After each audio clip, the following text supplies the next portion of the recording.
and that the agreement between Iran and the US is largely finalized to end the war, and we'll discuss its impact on global trade and fuel and oil prices, and the whether why the nuclear issue is not the part of this deal, and what is in the deal regarding the Strait of Hormuz. We'll discuss it with the educational and documentary point of view, strongly following the YouTube community guidelines. Uh, let's begin. This was last night when the Jerry Vance, the vice president, left for the meeting, in which it was decided that and announced that the deal is nearly reached and finalized. Uh, with the key, let's deep dive into the this news and give you the insight on this news and the details of this news. Um Pakistani mediated diplomatic push has resulted in a preliminary framework agreement described by US President Donald Trump as largely negotiated. This agreement is designed to establish an immediate ceasefire and freeze the high intensity air campaign waged by US and Israel against Iranian military and state infrastructure. Um, um, the core details of the deal are the core details of the deal are the current draft functions as a framework agreement. It dictates an immediate cessation of hostilities, opening 30 to 60-day diplomatic window to hammer out the final granular terms of permanent peace treaty. In exchange for compliance, the United States has agreed to a partial unfreezing of Iranian assets currently held in foreign banks, and a conditional suspension of the total naval blockade of Iran and Iranian ports. Um with that, um, let's discuss. The agreement purposefully separates immediate security concerns like maritime passage from deeper geopolitical issues such as Iran's ballistic missile programs and proxy networks, leaving the latter for upcoming bilateral rounds, which will be taking place in Pakistan, as it was confirmed by the Premier of Pakistan, Shehbaz Sharif. Uh, while the deal successfully prevents an immediate collapse of the Iranian state, it represents a fragile status quo. Um, Hardline elements within IRGC, the Islamic Revolutionary Guard Corps, view the pause as an opportunity to reconstitute deeply degraded military infrastructure. Meanwhile, Israel remains cautious, having targeted critical Iranian command nodes, air defenses, including S-300 systems, and manufacturing sites. So, both sides would obviously be preparing again, because there is much trust deficit.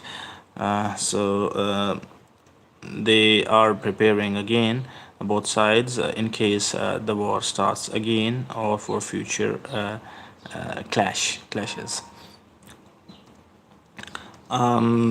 This is the situation in Iran, where there can be seeing several kilometers long queues, and the people are waiting in queues because they want the petrols and the diesel to be filled into the cars, as um, there is the huge shortage um, of oil and petrol. So people are standing in long queues in Iran waiting for this to be waiting for their cars to be filled with the fuel. Let's move to the part of the Strait of Hormuz and discuss the Strait of Hormuz.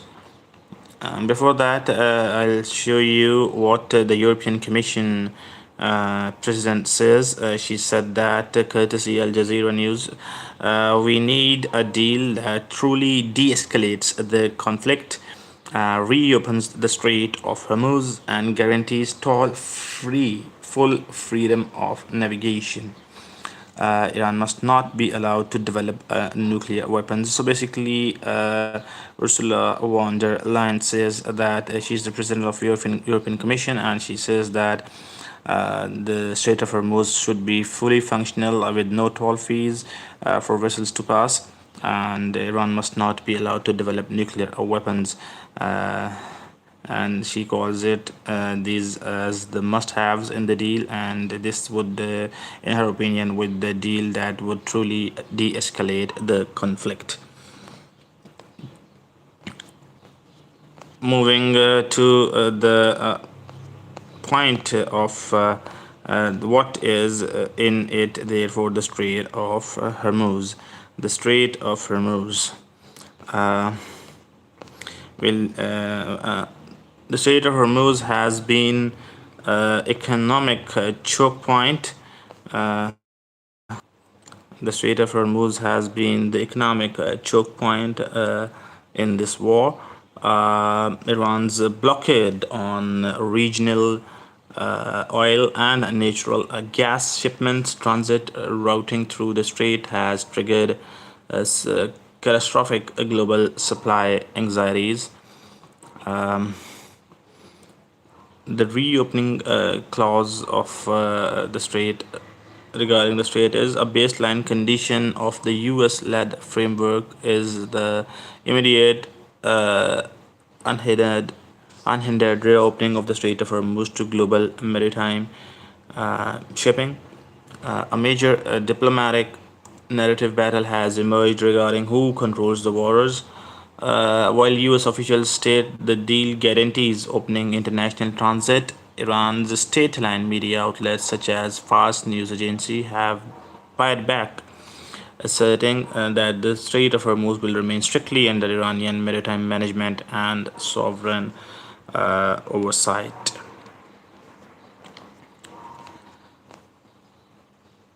With that,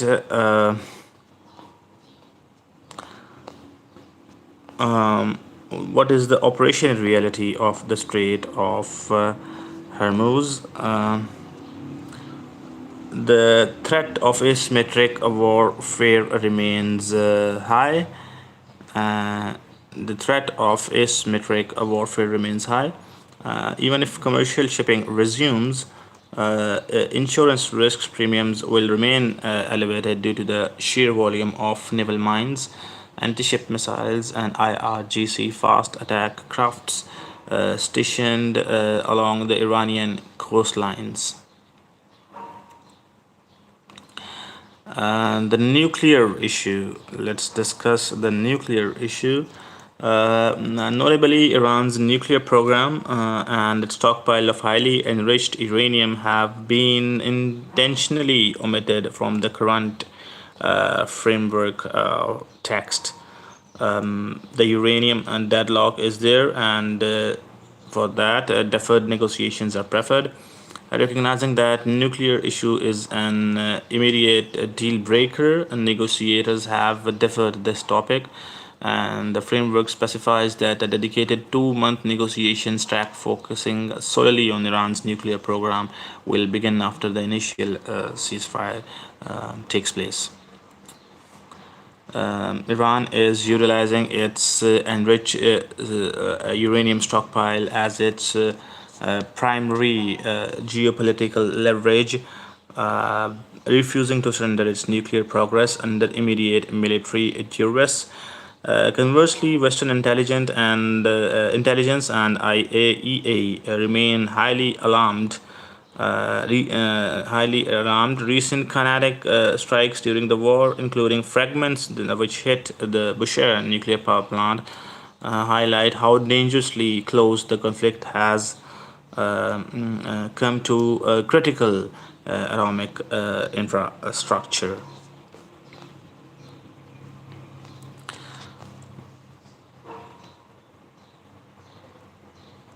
Impact. What would be the impact on global maritime trade, fuel, and oil prices? Let me share you that. And before moving to that, the impact of global oil, fuel, and prices. Um, Global oil prices. Before that, we had an update. And what is the take of Israeli politicians on this deal? Let me share you the quote of Benny Gantz, who is the Israeli politician, and he says that the deal in Iran, a deal in Lebanon, is basically unacceptable, and it should. This is exactly what Benny Gantz said. It is absolutely forbidden under any circumstances to accept the ceasefire in Lebanon as part of deal with Iran. It is impossible to accept a situation in which, just as the Lebanese public begins to internalize that Hezbollah is arming it, Israel will allow it to become Lebanon's shield. The villages in southern Lebanon are situated just hundreds of meters from Metula, Shalomi, and Megilat, and Israel has an obligation to protect its residents regardless of any external factor. Acquiescing to the ceasefire in Lebanon as a part of the deal with Iran would be a strategic mistake that we will pray for years to come. This is exactly the case where Israel needs to say to the US no. So Benny Gantz is saying that Iran US nuclear deal will be only acceptable as if Lebanon is not part of that deal. But what is happening here is right now is Iran is pushing hard to include Lebanon in the ceasefire as well, to which uh, Iran is pushing hard for. Iran is pushing hard for Lebanon to be the part of the deal as well, which Ben Gantz, the politician of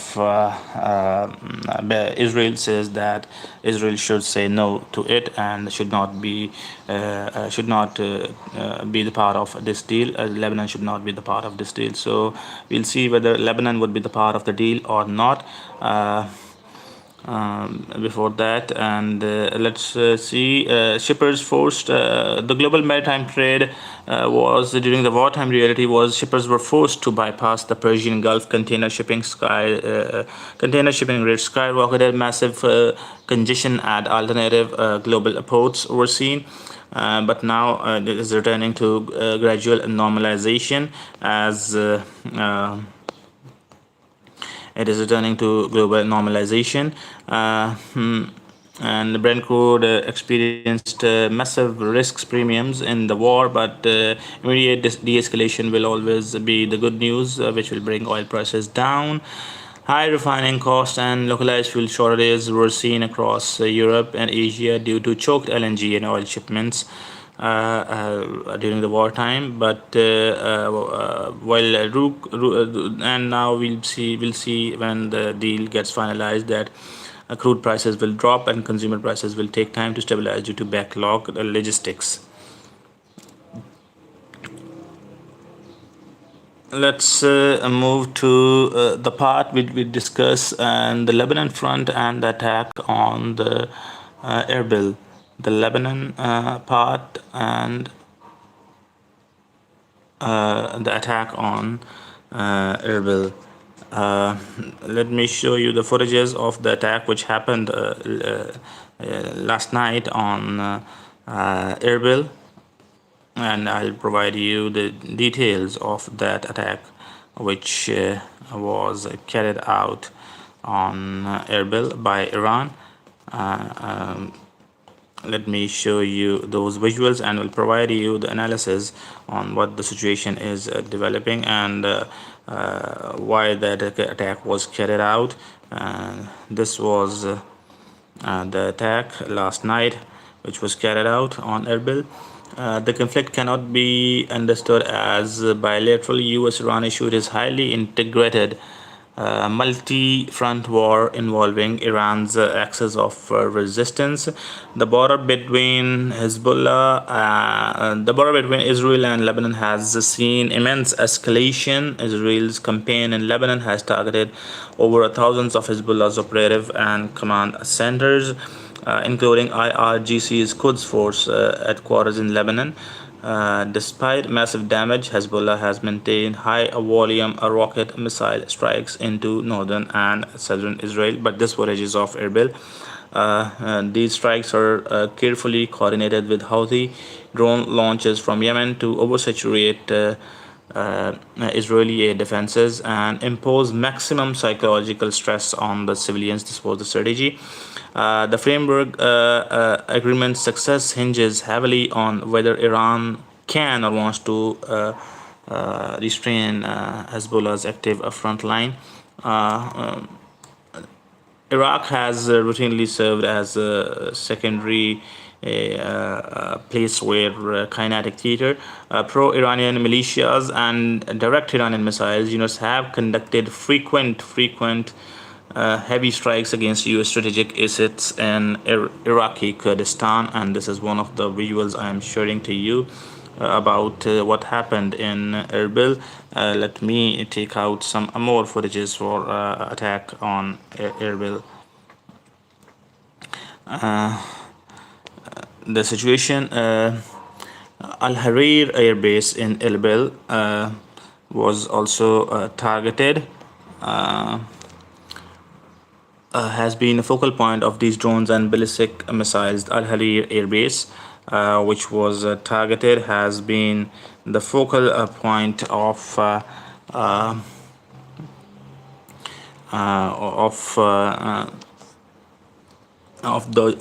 drones and ballistic missile salvos. These are the footages from Erbil. I have these for you. Check out these. And these attacks are designed to increase the political and physical cost of the US presence in Iraq, even as diplomatic talks progress in venues like Islamabad.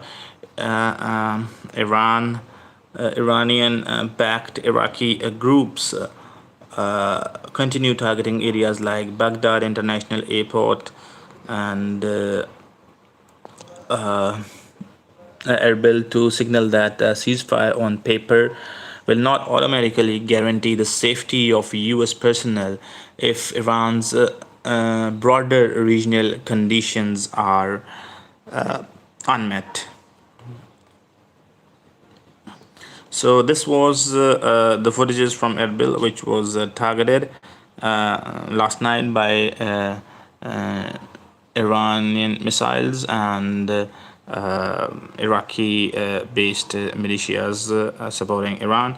And this was it for this live stream. And please do share, like, and subscribe.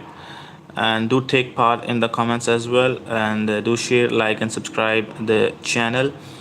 We'll update you once we have some more news. Take care of yourselves, and thank you.